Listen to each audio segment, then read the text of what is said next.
Sexton trying to get loose. He'll fire. Hey! Knocks it down. Okoro slammed it home. Garland upstairs. Oh! Sexton inside.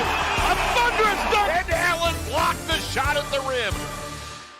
Welcome to the Chase Down Podcast, part of the Cavs Media family. I'm your host, Justin Rowan. Support for this podcast and the following message comes from Zoom. 500,000 businesses connect using Zoom, a single platform for phone, chat, workspaces, events, apps, and video. Zoom enables real-time collaboration for teams around the globe. Zoom, how the world connects, and connecting with me now via Zoom. My co-host, Carter Rodriguez. Carter, how you doing, buddy? Doing good, man. Just hopped on a halftime out with Jared Dubin at 5. Back to be with you again at 7. Normally we don't spend 2 hours together in a day. We really don't. Welcome to all our live viewers, including Aaron Wood, who said, "Go Cavs from your biggest fan." I'm going to pretend that's about us and not about the Cavaliers. He is the biggest Chase Down pod fan. And then the absolute unit in the chat just said no, but I'm not as much interested in his messages as if, is that a reference to the Markin and Mobley Allen lineup, absolute unit, or are you just living your truth? Who's to say? Either way, if you just listen to the audio feed, you should come out and hang out with us on YouTube Live. Absolutely. And this episode is all about the listeners. We will be getting to our listener mailbag. I want to let people know as well, for those that are like myself and listen to podcasts on Android and have Spotify. Spotify now has podcast ratings, so give us a 5-star review. You can send us a screenshot of your review to chasedownpod@gmail.com if you want to get into our Discord. So we really do appreciate all of the support. But before we get into the listener mailbag, let's talk about the least fun thing in the world. We're going to nip this right in the bud, right off the start, and my hope is that we will not have to talk about this anymore, because I don't plan on making this a part of our show, and obviously that's COVID. The Cavs had a game against the Atlanta Hawks postponed because they did not have enough players. I believe we are now up to 8 players in health and safety protocols, and I think, Carter, I don't know about you. I think it's helpful just at the top of this show for us to just kind of address how we're going to handle this. I know for myself, this pandemic has taken a mental toll. For those watching on YouTube, you can probably see my grays. And one of the things I've done is try to focus on what I can and can't control, and just put all my energy towards those things I can control. And I'm not going to sit here and kind of second guess what the plan is with the NBA, the way that they're handling COVID and whatnot. I've got my own reservations and whatnot, but I know that these decisions are complicated. I have to do this in my own work life. And I think for the simplicity of this podcast, and so that we're not just sitting here pretending that we know what we're talking about when it comes to something that is fluid and is always changing, I think the best way for us to handle this is to basically treat it like an injury, even though it's far more complicated than that. Yeah, I just, again, to the larger point, we ain't gonna solve COVID on this podcast. Obviously, no. You know, we think folks should get vaxxed and boosted when they can and all that fun stuff. But, you know, I think from a content perspective, we ain't adding much to the discourse, and beyond talking about the impact on the Cavaliers on the floor. And a lot of impact, Justin. A lot of impact. If you're looking for more, there are plenty of places where you can listen to smart people that know what they're talking about. When we talk draft, we bring on draft experts because we don't know what we're talking about there. We sure as hell don't know what we're talking about when it comes to a pandemic. Don't give away the Dr. Fauci review. He's coming on next week, guys. Yeah, there you go. And it's also one of these situations where I feel like this comes up in sports where we all are on the same page. Like, nobody wants anybody to get sick. So when the answer is that kind of obvious, I feel like often what happens is everyone races to have the more extreme take to show how much they care. If you guys need to be convinced how much I care about this, I'm sorry. Let's just move on. We don't need to talk about this. We're spending no more time. Executive decision. We're going. Let's talk about Luke Cornett, starting center. You know what? Now Jared Allen is the 4th tallest player on the team because Cornett is 7'2". How about that? He's not 7 foot. 7 foot as well. No, he is not. 7'2". I've watched this man. I've watched this man play basketball in real life. He's 7'2". Because I watched him during his illustrious Chicago Bulls career at the United Center. That is actually stunning. Either way, Cavs are now down 8 players due to COVID. We can list them off. It is Isaac Okoro, Evan Mobley, Jared Allen, Dylan Windler, Denzel Valentine. Who else? I'm running out. RJ Nembhard. Pangos at Davis. Pangos is not. I thought Pangos was. No, he is not. Lamar, I thought he was too, and I was wrong. Lamar Stevens, everybody. Yeah. The Cavs right now are looking for tomorrow's game against Boston, are looking, assuming no more positive cases, to have Darius Garland, Ricky Rubio, Kevin Love, Lauri Markkanen, Taco Fall, Jetty Osman, Dean Wade, Kevin Pangos, Justin Anderson, Luke Cornett. So it's going to be a tough one for these guys. They are about as shorthanded as it gets. I mean, the only way it could be worse is really to lose Darius, who is kind of, as we've mentioned, the straw that stirs the drink. But it is going to be an uphill battle for these guys. Yeah, and the reality is a lot of these teams are going to be going through this. I think the Cavs have benefited from some games where teams were shorthanded with COVID. The Milwaukee game stands out as an obvious one. And there's going to be games where they lose. Like you look at the first, or I guess both matchups against the Celtics. Love and Lauri were out for those games. Jared Allen missed the second of those games. Evan Mobley got banged up in the second of those games as well. So this is, once again, we're playing Boston, severely shorthanded. They're missing some guys as well, just not to the same extent. But this is reality, right? And it's going to take some nuance when you're evaluating the season, because there's going to be these weird stretches for every team where you have these replacement players. And I think the hope is you get through this worst wave where this new variant that seems to spread, whether you're vaccinated or not, you hope that with everybody being vaccinated, that it's going to prevent bad symptoms, anyone getting seriously sick. Hopefully they can test negative quicker if they are vaccinated and boosted. But the teams are going to have to go through this. Yeah, I mean, and it feels like, but it's reality right now. And if it is going to happen, it's, I guess if it's got to happen all at once right around Christmas when you're not playing a ton of games, it's about as advantageous thing as well. It's about as advantageous as it's going to be. I do just got to ask. I mean, I know we're going to crack open the mailbag here in just a minute, but what do you do if you're JB Bickerstaff? Who's your starting lineup? How much are you just playing the guys you added because you need them, versus playing some of your end of rotation guys, even though they might not always be perfect fits?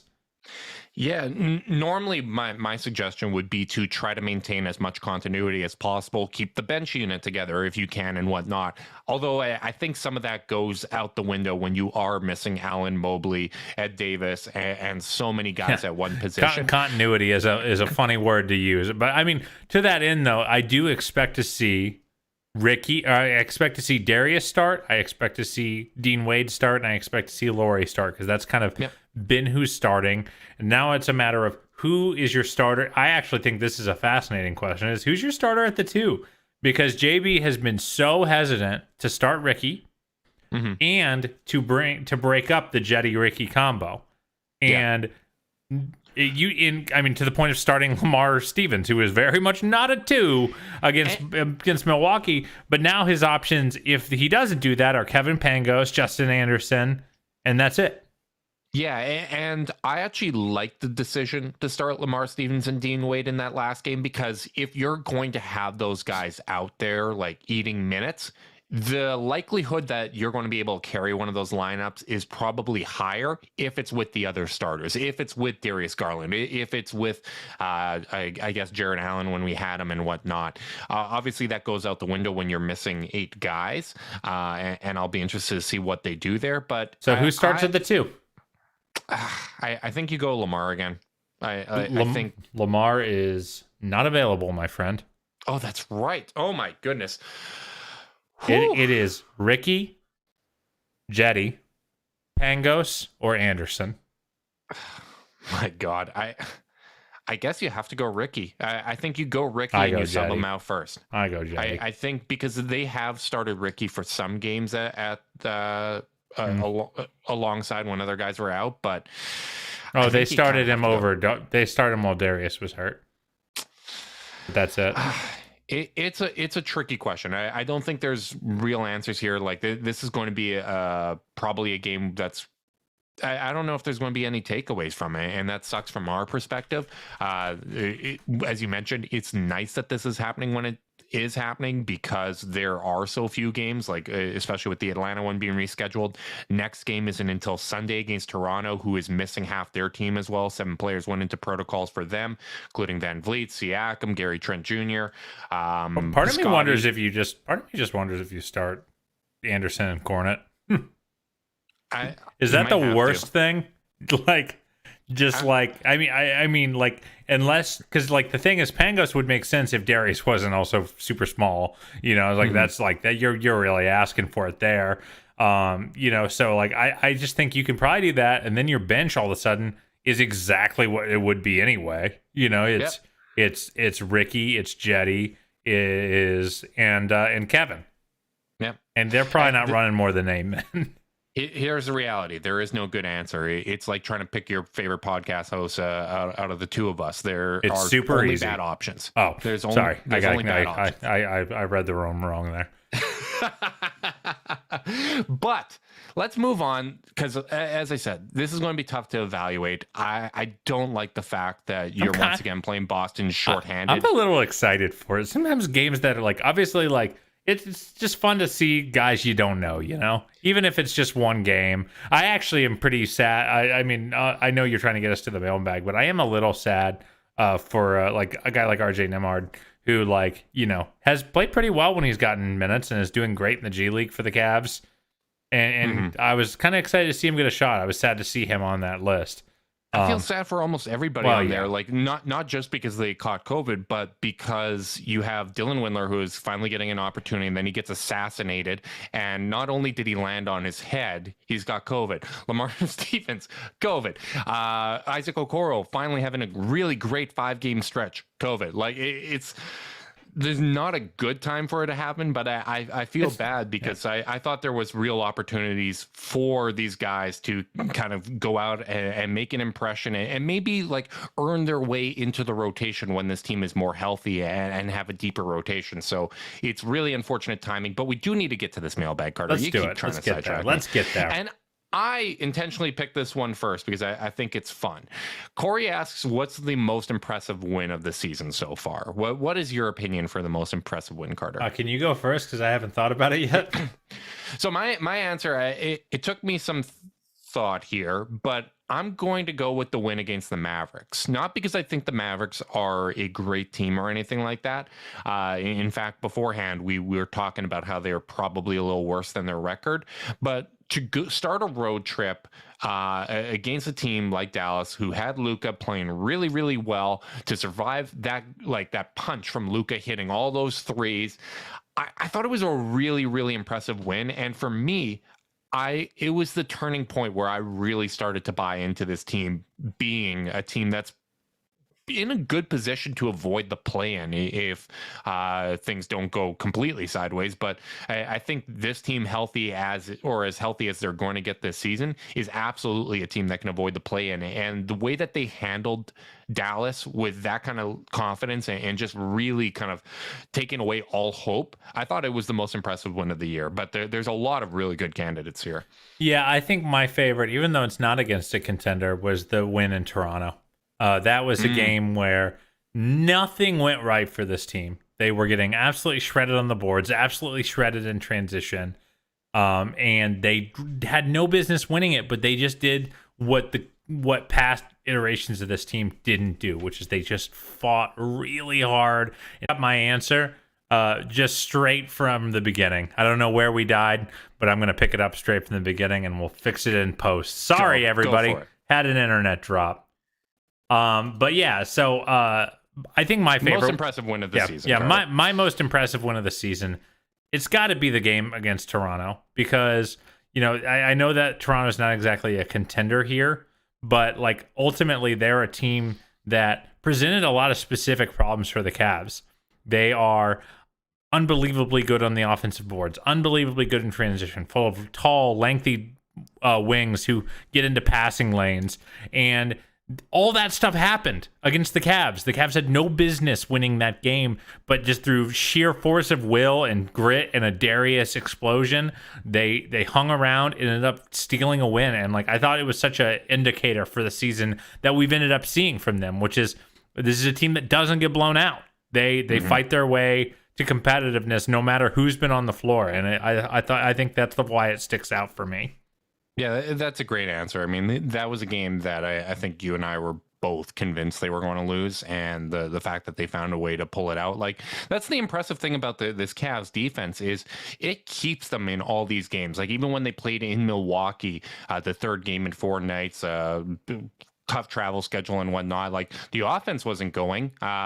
Milwaukee was really selling out, taking Garland away, and their defense kept them in that game. So you know what's funny, while I was looking at the schedule trying to find my favorite win of the season, a lot of my favorite wins of the season are losses. games where they were really, really competitive even though they shouldn't have been, or the really Utah one sticks out. The Utah one sticks like out. where Oh they my really God, if that challenged and made these teams work so hard. And those teams, you watched these elite teams being like, can you go away? Like, so it's like that. I mean, that I guess if anything tells you what a fun season it's been, it's that my brain went there. The next question ties into this as well. Hunter asks what the favorite moment of this season is, and for me, it was versus Minnesota when Darius was just absolutely murdering them in the pick and roll. Just lob. Like every time there's a stretch where the opposition has no chance to take that play away, to take that bread and butter away from them, that is the most fun to me because it just shows like the command that Darius has over what the defense is trying to do. Like he's manipulating them. He's creating opportunities for himself and others. Like to me, that is by far the most fun that I've had this season. Yeah, Mal in the chat just said the series of Cavalanches lately have been one of the highlights for the Cavs this decade, and I couldn't agree more. And I'm gonna test the limits of our Cavs partnership by saying the Cavs-gasm against the Kings when when they just would like literally everyone in the basketball world watched that sequence, that clip. And was like, "Holy crap!" That's that was a war, a 2016 Warriors-esque decimation. Yeah. I agree with you. I don't think I have been higher as a fan since they won the title as I was in that moment. So yeah, that's got to be the moment to me. That made me feel like 2009, like Flying Death Machine, when that team would just go on runs. And that is so much fun. Mike asks, if Justin Anderson's shot continues like it has in the G League, for those that don't know, he's not a good shooter for his career, but in the first 11 games in the G League, he's shooting 36.4% on 7 attempts a night. Do we think there's a chance that the Cavs may end up keeping him and waiving Denzel Valentine? Sure. There's always a chance, like there's a chance that these people kind of make something of themselves out of nowhere. I mean, Justin Anderson, he was a guy who we all kind of thought was going to be a great 3-and-D wing coming out of, I believe, he came out of Virginia, so he came out of the Tony Bennett system. We thought he was going to be a total lockdown guy coming out of school, and he kind of was just okay at defense and just an okay athlete, and the three-pointer never came around. He shoots 29% for his career, has never shot better than 33% in a season, and now he is, 28? He's 28.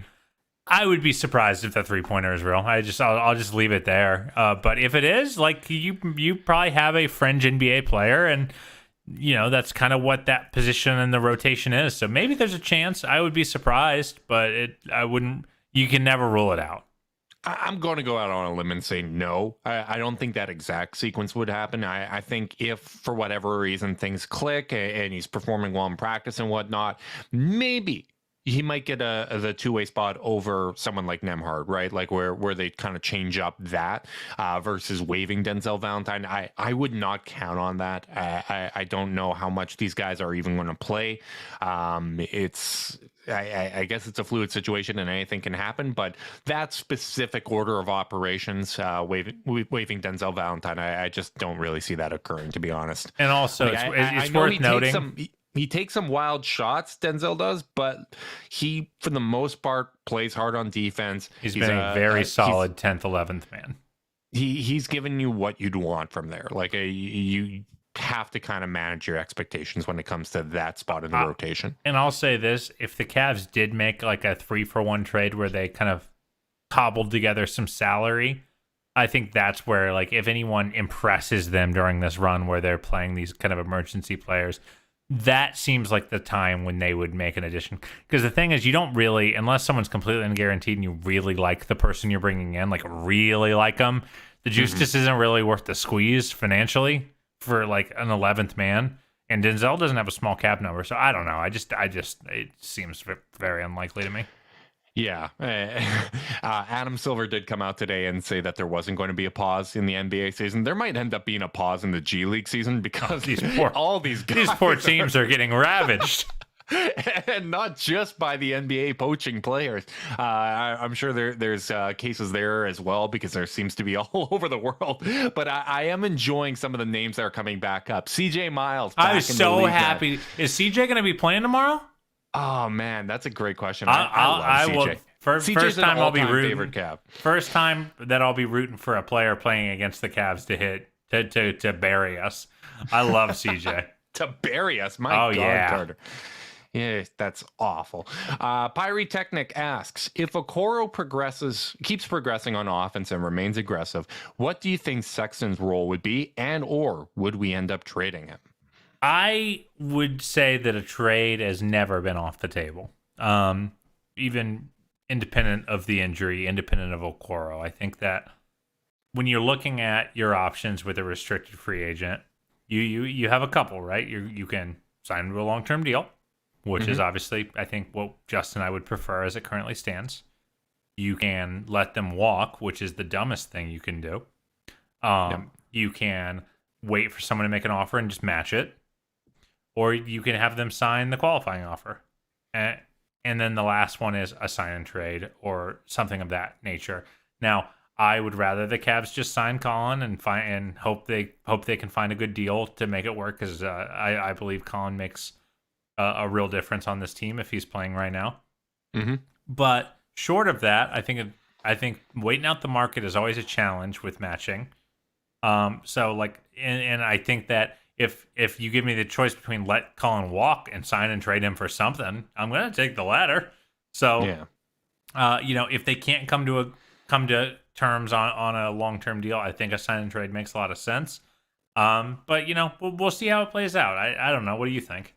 I don't think Okoro has that much to do with it, I guess, is my answer.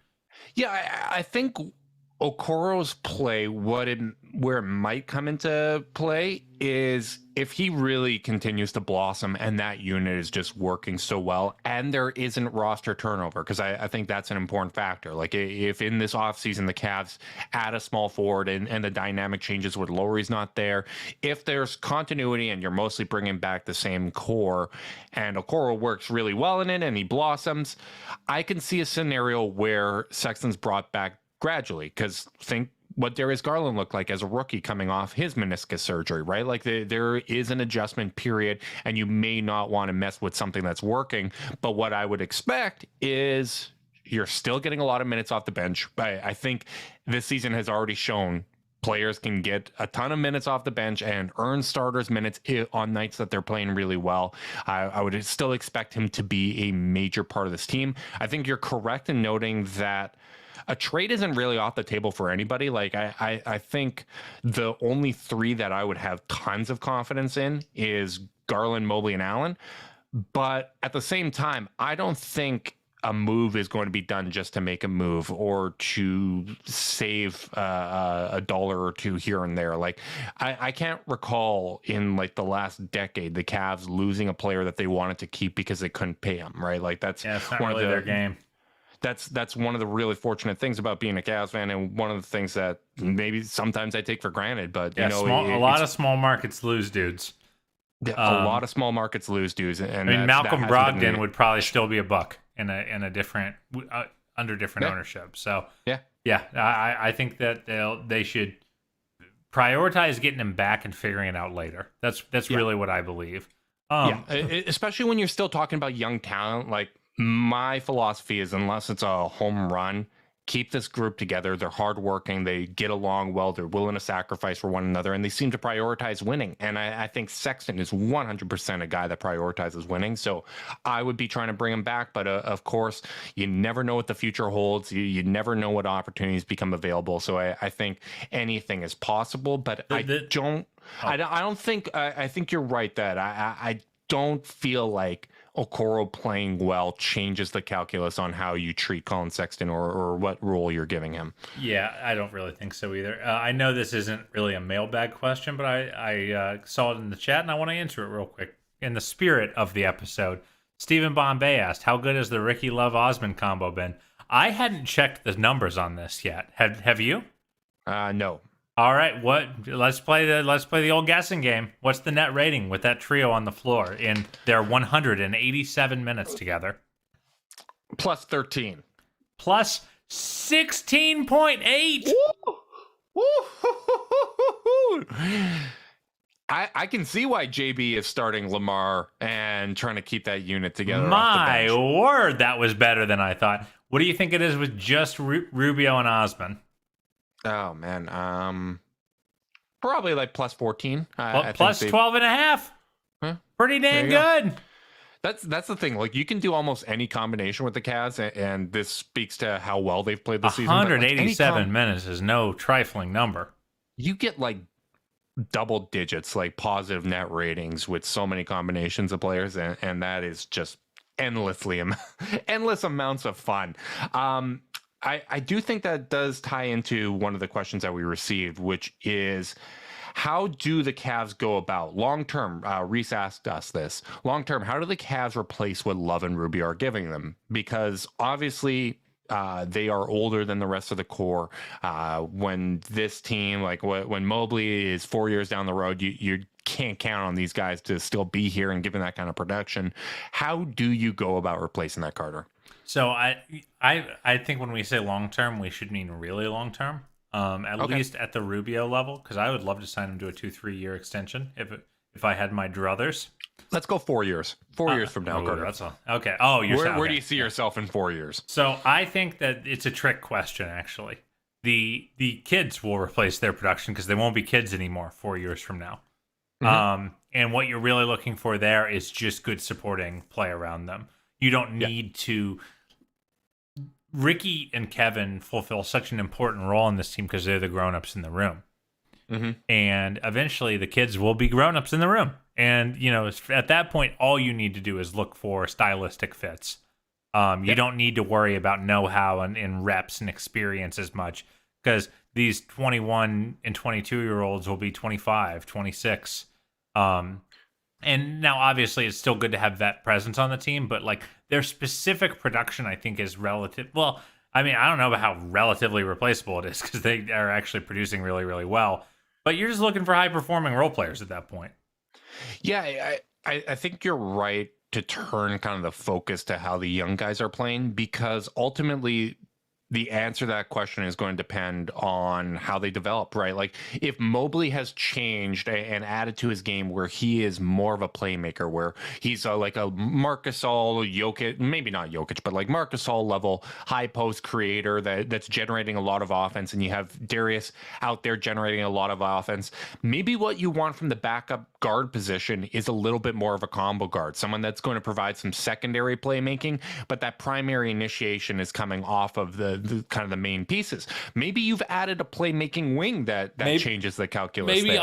Maybe Isaac's handle develops significantly in the next 4 years, and he's that playmaking wing. There's just so many variables that, again, like I think like that's why I'm not really worried about like their specific style. I'm worried about because I think we all kind of agree that as good as they've been, their value is very, very much extends beyond their box score contributions. Right.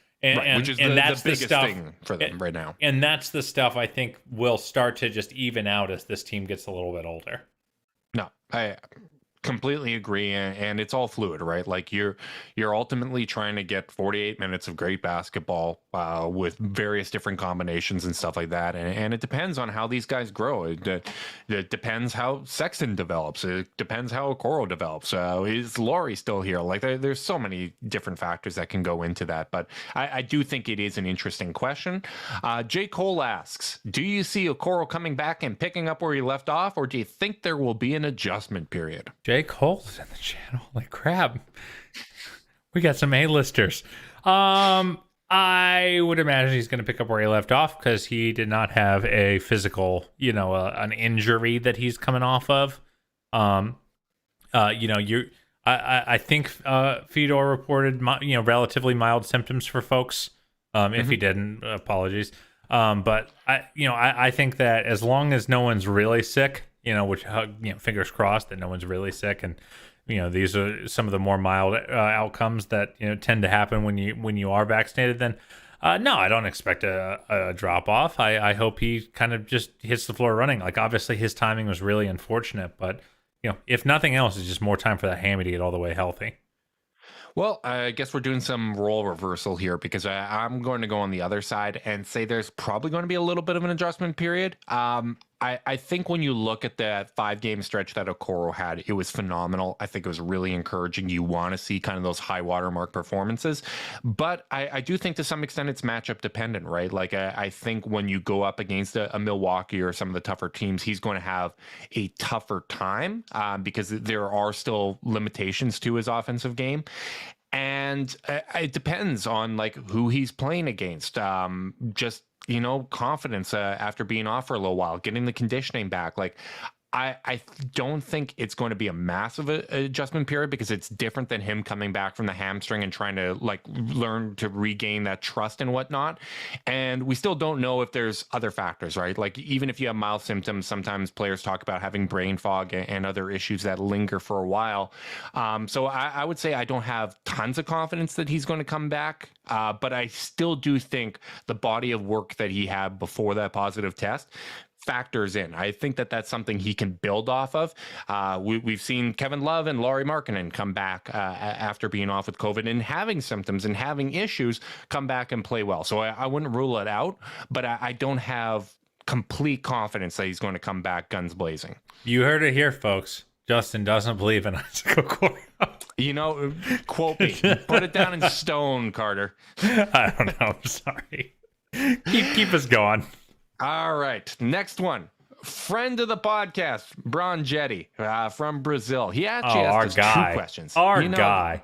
This guy, he thinks he's entitled to 2 questions, but I'm going to give them both anyways because you know what? They're interesting questions. What are the best and worst playoff matchups for the Cavs this year? Let's look at the current East standings when we're doing this. What do you think the best and worst matchups are for the Cavs, Carter? Worst matchup is Milwaukee. Yeah, I don't think it's 100%. close. Giannis has mastered the art of putting, people with length under the basket. He has mastered his physicality and his footwork, and is one of the few players Mobley doesn't have a length advantage on, really. And then they can throw Drew, who is the perfect Darius defender, at him and desync the offense. And then on top of that, on the offensive end, while I think the Cavs can do a pretty good job putting up a wall, they have nothing for Chris Middleton, really.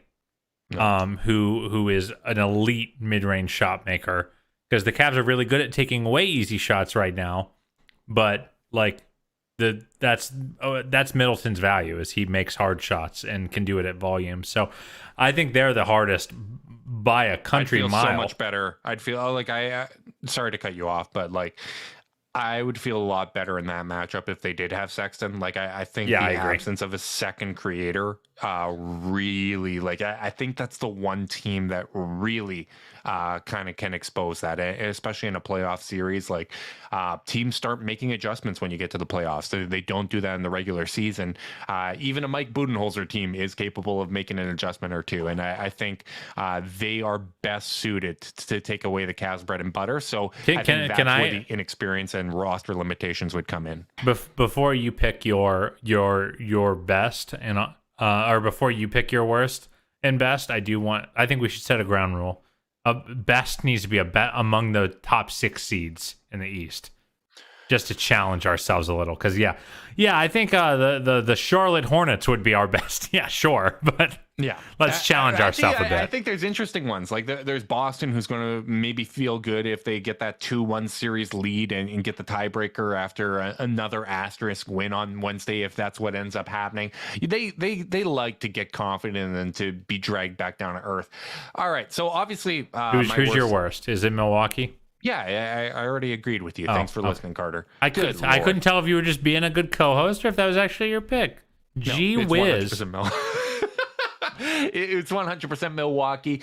I am going to, man, this isn't that bold of a take. Chicago Bulls, I think, are the best matchup for the Cavs, because I think maybe this is a little bit of Cavs bias because I've seen playoff DeRozan so many times, but I think that the Cavs, if they can disrupt what Chicago does offensively, like I think Chicago's defense, even though it's been good this year, I think it's something that the Cavs would be able to score on. If you're talking about these top 6 teams being Milwaukee, Chicago, Brooklyn, Miami, and Philadelphia, like I think I like the matchup against Chicago. Philly, I guess it kind of depends on what happens with Ben Simmons and who they get in return for him. But I'm going to go Chicago. And maybe that's because they're the other riser along with the Cavs, that they just don't have the track record that I believe in just yet.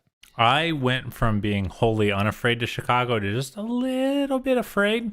Their point of attack defenders are awesome. And awesome point of attack defenders scare me against this Cavs team because of the over reliance on Darius as a creator. Yeah. Do I think the Cavs could win that series? Yes.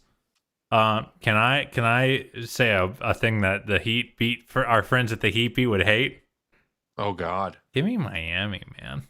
Oh, I think Kyle looks old. He does. I think Okoro is about as good of a defender as you're going to get on Jimmy because of his physicality. And the fact that they will have 2 enormous people to meet him at the rim where he does literally 95% of his damage. Mm-hmm. Meanwhile, either big, I feel very comfortable going up against Adebayo. Like, I don't think he's scoring in isolation against them, and I think their help defense around him will cut off his passing lanes. I'm not saying it would be an easy one. I think you're probably right that Chicago is, among those teams, the one you'd want to face the most. If it wasn't for Spo, I might be more inclined to agree with you. Yeah, I think from a personnel standpoint, the Cavs would have a legitimate shot to beat Miami, and I know that's blasphemous. And I know if any non-Cavs fan is listening, I know any I just look at the matchups up and down. And I go, I think they could do it. Now, if Duncan Robinson snaps out of it and becomes an absolute deadeye again, we're probably dead in the water. Because of the way you have to overcommit to the paint with the other ones on the team. But I would just rather play Miami than Milwaukee or Brooklyn for sure. Right? Man, imagine telling us that this is where we're at as this 2021 comes to a close, that this is the way that we're talking about the Cavs. But the reality is the answer is Philly, because they're a little broken right now. Yeah, that's fair. That is that's the least sexy answer. And I don't even like poop their pants. I think. I don't like picking the 6th seed with a negative point differential as our choice, though. So if I have to be risky among that top 5, I would pick Miami. Gotta risk it, Carter.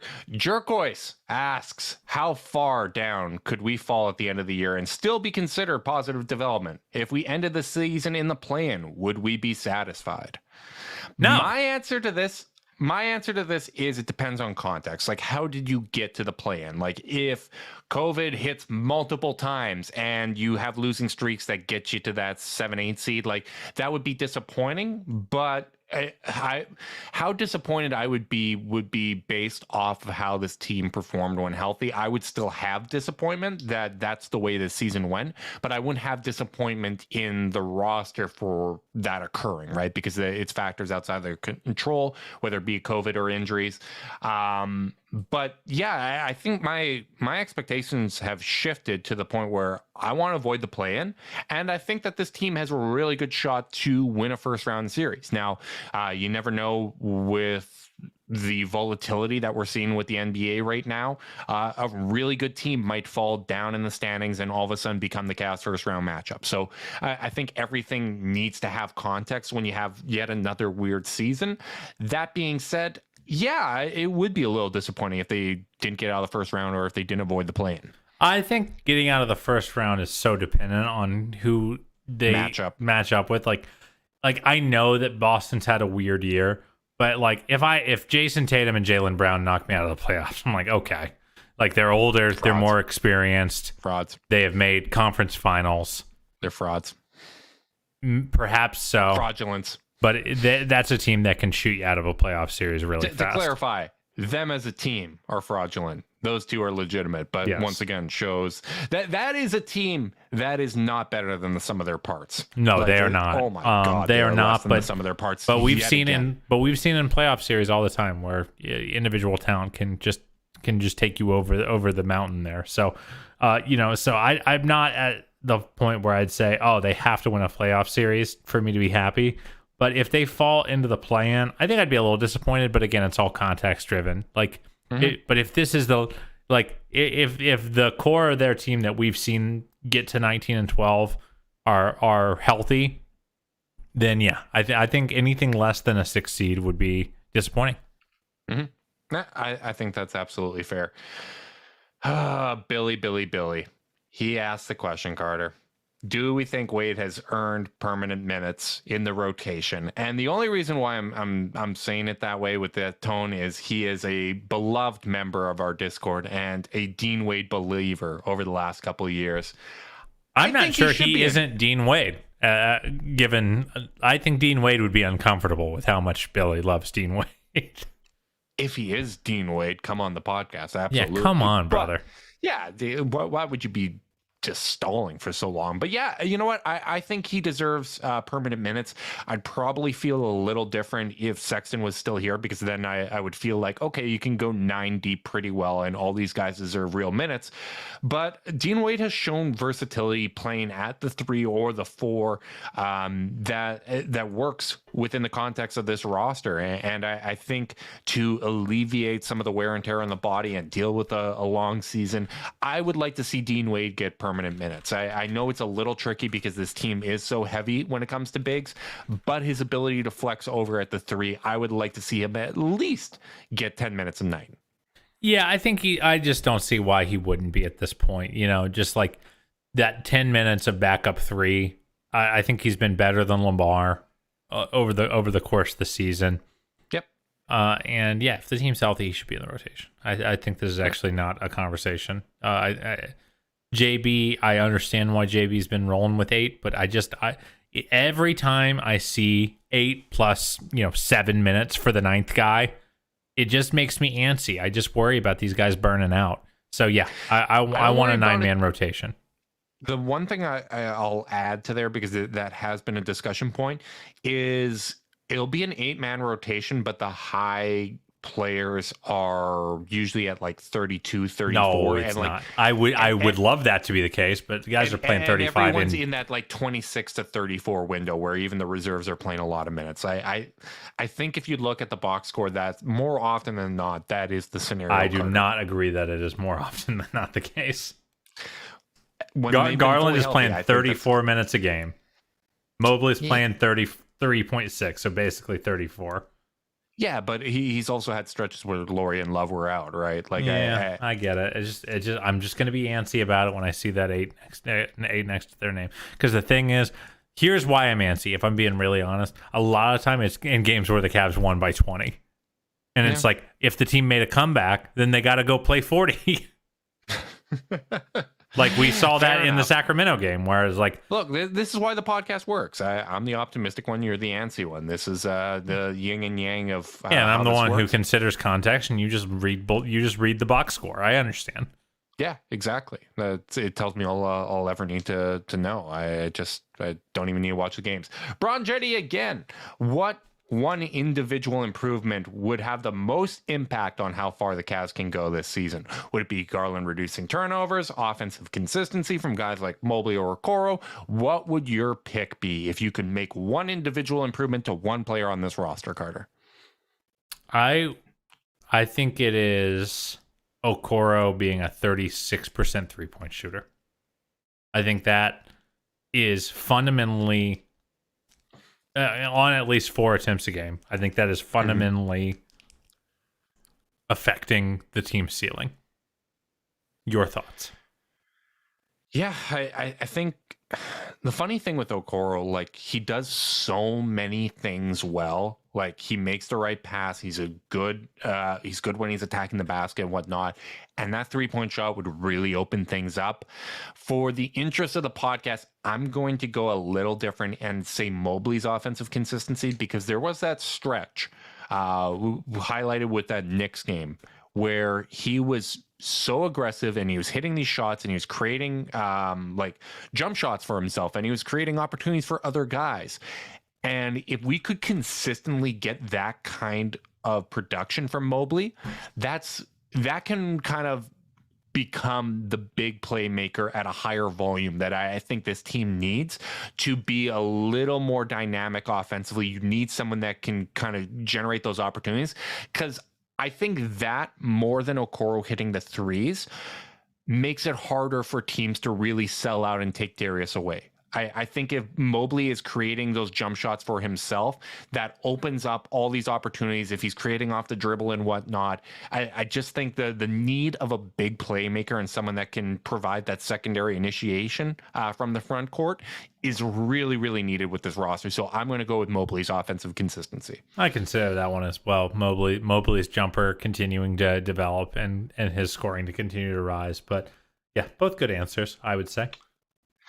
TX asks, is the biggest need for this team a true wing? If not, what is? I think this kind of ties into what I was saying before. I think it's a big playmaker. Like, I just think someone from the front court that can generate offense and take some pressure off of Darius and give JB the tools to make this offense even more dynamic. Like, I think when you look at what they did last season with limited offensive personnel, just adding the guys that they added this year has made the offense more dynamic. So I think adding a big playmaker in the front court is absolutely the biggest need.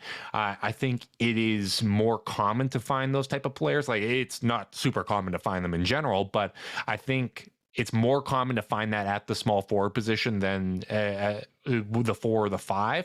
So I think a big playmaking wing is absolutely the biggest need for this team moving forward. Although I don't necessarily think it's something that is going to hold them back this season. Like, yeah, it might hold them back at the highest stakes, but yes, I don't think it's going to be the difference between them having a successful season or not. I think the growing pains are probably going to be more of a factor, like just dealing with the inexperience. I know it hasn't come up to a major degree to this point in the season, but I think that is going to be their undoing this year more so than needing a big playmaker, but I could be wrong. No, I agree. And like, you know, I'm even at the point where it's like, God, could you imagine a guy like Gordon Hayward, not a star by any means at this point in his career, but you know, just a big, reliable connector that can run some pick and roll and change the kind of the dynamics of your offense while also being a very fundamentally sound defender. Like that kind of player. And honestly, a guy like Hayward actually has a lot more appeal to me than even like a guy like Jeremy Grant, who is probably a much more valued player on most teams at this point in his career, especially given age and, you know, health concerns. I want a guy who can run a pick and roll at the 3, and the Cavs don't really have one right now. And to that end, yeah, there's a reason the league is dominated by so many 3s who can run high pick and roll. It's because when you have the height to see over the defense and the size to you know, score in all the ways that playing at that size can do, like, yeah, it's a huge value add, and it's a thing it's one left like switch the Cavs can't flip. They can play most styles, but if you blitz the crap out of Darius with a really good point of attack defender, things get boggy. Yep, totally agree. And we may have shown our hand But the final question, Fear the Sword contributor Corey Walsh asks, if the Cavs end up being aggressive at the deadline, who would you want them to trade for? And we've touched on this a bunch of times. Like, my philosophy is either big swing or a very like a bunt, like just Torrey Craig type guy that kind of fills up the rotation. Can we say aggressive means not bunting? Sure. If we want to define it as that, because I think we both would love a Torrey Craig, but I don't think that's the spirit of the question. Yeah, okay. Well, if they are going to be aggressive at the deadline, guys that I'd be interested in are big playmaking wings, whether that is Jaylen Brown, if he hits the market, whether that's Brandon Ingram, whether that's someone else that I haven't thought of, like a playmaking wing that is under, let's say 26 or 27. That is who I would have interest in, where you have some long-term control. Getting a playmaking wing is absolutely who I'd like to see them be aggressive. Does Harrison Barnes qualify as a playmaking wing? No, I don't think so either.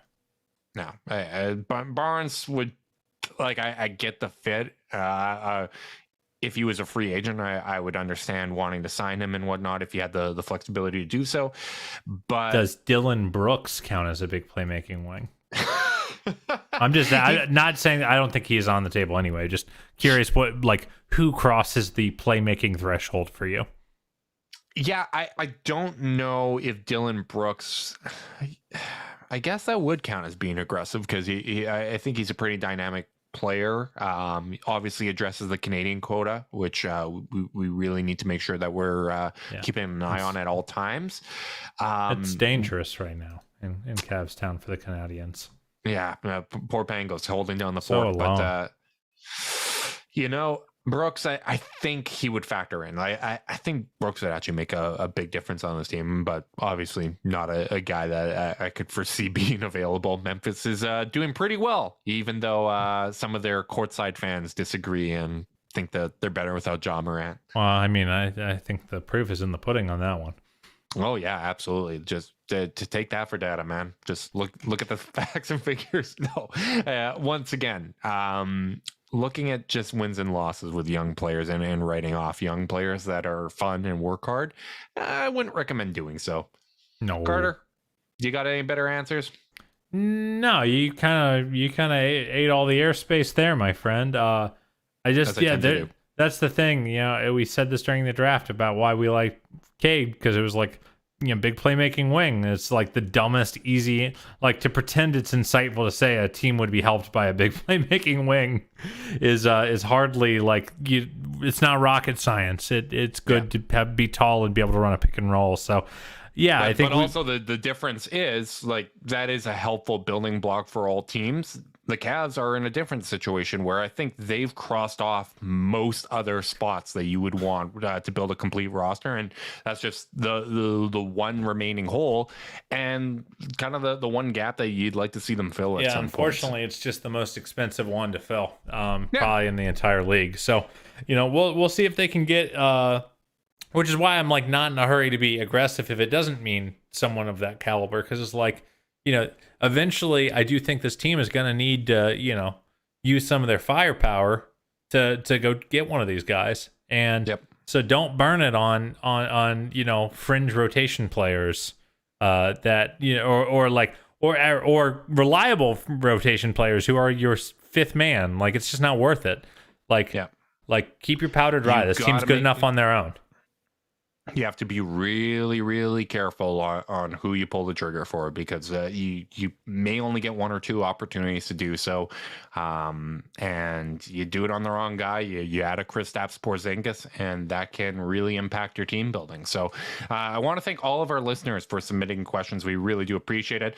We will be off for the holidays, returning. I think we'll be doing Monday and Wednesday next week. Hopefully the games that are currently scheduled do occur. Hopefully we get some guys back. That guys test positive and will be back in the rotation. It's very fortunate that this happened in a stretch where there's not a lot of games, so let's continue to knock on wood and hope that this Cavs outbreak doesn't spread worse than it has. If you're watching on YouTube, make sure you like, subscribe, click the notification bell so you can tell when we're going live. If you're listening via podcast, leave a rating, leave a review, subscribe, unsubscribe, resubscribe, and help cook those books. If you want to be part of the Chase Down's exclusive Discord chat, send a screenshot of that review to chasedownpod@gmail.com. However you choose to support us, we really do appreciate it. Make sure you guys are staying safe out there, and until next time, go Cavs.